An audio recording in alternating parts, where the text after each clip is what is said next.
Hello, welcome to ThePrint. I am Amana Begam Ansari. Seeing the result in West Bengal and Assam, social media has raised questions about democracy, especially the SIR controversy. I asked my own question online. Can we now say that India has entered the era of Hindutva? And unsurprisingly, the response were mixed. Some answered with pride, saying that Hindutva is now the dominant force in Indian politics. Others sounded more defensive, as if they supported the Bharatiya Janata Party politically but did not want to associate themselves too directly with the idea of Hindutva, or at least with what they believe that term represented. But what caught my attention amid all the debates around SIR, Hindutva, incumbency, nationalism, and development was something else entirely, the discussion around the Muslim vote bank. Mahua Moitra, in now deleted post, pointed out how Muslim majority areas did not ensure victory for certain All India Trinamool Congress candidates.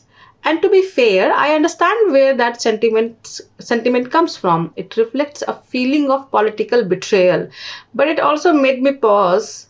Why betrayal? Why does a party that presents itself as a secular being begin to feel a sense of entitlement over Muslim votes? And why do they not have the same sentiment towards Hindu voters who chose not to vote for TMC? In an earlier column, I wrote about the voting patterns in my family. There were none. There is no single Muslim political mind, no unified instruction, and honestly, it would be impossible for that to exist in a country like India. For a long time, I assumed the idea of Muslims voting as a one bloc was pushed by a section of right wing, shaped by ignorance or hostility. But it looks like the perception on the other side is not entirely different. There remains an underlying assumption that Muslims should vote for parties calling themselves secular.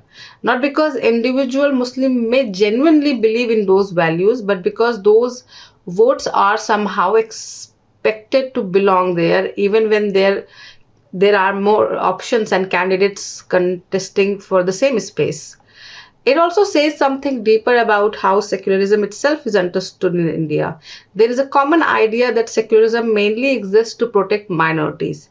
But reality is not that simple. Secularism is equally important for the majority because it protects individual freedoms, prevents society from turning every identity into a political weapon, and create space for people to live differently from one another without fear. So why should defending secularism only be a burden of minorities? In the end, democracy moves in the direction that the majority wants. So the other thing that came to my mind is how much of my childhood as a Pashmanda Muslim was shaped by fear around politics. Growing up, I constantly heard that we had to vote for certain parties, otherwise something terrible would happen. We had no real choice if we wanted safety and if we wanted to avoid becoming targets because of our identity, then we have to support these parties. And what did this politics slowly do to the community? It filled people with fear and pessimism to such an extent that many Muslims begin looking at institution, politics, and even society itself with deep distrust. Our political imagination became limited to survival.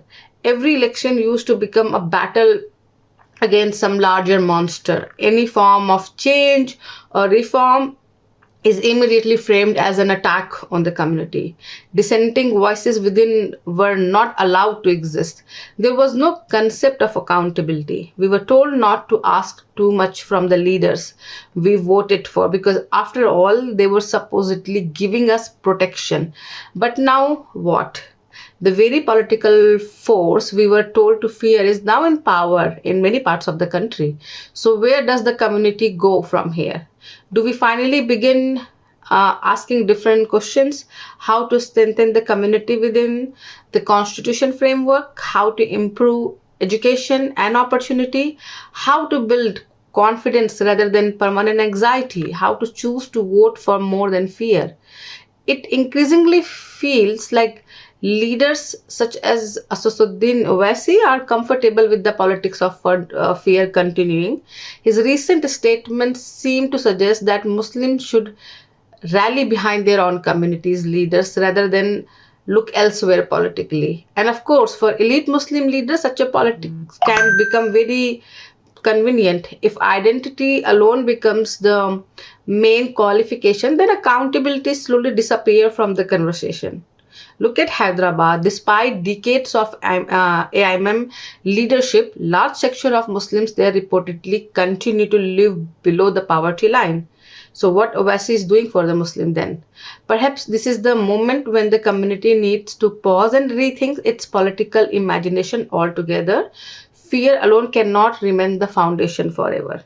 Muslim, like every other community, need politics that go beyond symbolic protection and emotional rhetoric.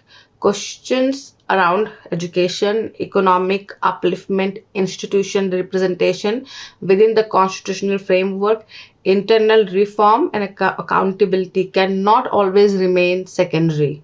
Maybe the biggest shift is to stop seeing ourselves only as a community under permanent siege and start seeing ourselves as a citizens with agency, responsibility, and the ability to shape our own future beyond fear. In the end, Muslim needs a vision for the future. We also have to accept a political reality. Whoever is in the power, the community has to learn how to work with institutions, understand constitutional right, and stand for them instead of living only through fear and political dependency.